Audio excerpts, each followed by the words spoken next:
injustement, l'ont calomnié, l'ont jalousé, comment a-t-il réagi? لَقَدْ كَانَ لَكُمْ فِي رَسُولِ اللَّهِ أُسْوَةٌ حَسَنَةٌ. Notre Seigneur nous dit, vous avez certes dans le messager de Dieu un excellent exemple. Eh bien, revenons vers ce qu'a dit aussi notre Seigneur, tabaraka wa ta'ala, afin de nous informer comment on doit réagir face à ces injustices, face à ces méchancetés.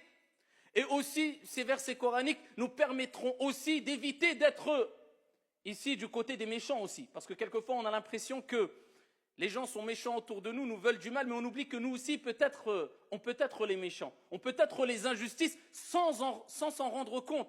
Et c'est ce qui est le plus grave. C'est quand on commet une injustice, quand on commet un mal, et on ne se rend même pas compte de notre mal, de notre injustice, en pensant peut-être et en prétendant quelquefois malheureusement être sur le bien, et que c'est les gens en face de nous qui sont sur le mal. C'est un problème souvent d'ego. On a envie d'avoir raison. On n'accepte pas le fait de reconnaître nos torts et nos erreurs. Ayyuhal musalloun. Il faut savoir que exprimer sa méchanceté, sa colère, c'est assez facile. Et le fait de patienter, de contenir sa colère, de ne pas répondre au mal par le mal, plus que cela, de répondre au mal par ce qu'il y a de meilleur, par le bien, c'est quelque chose de très difficile.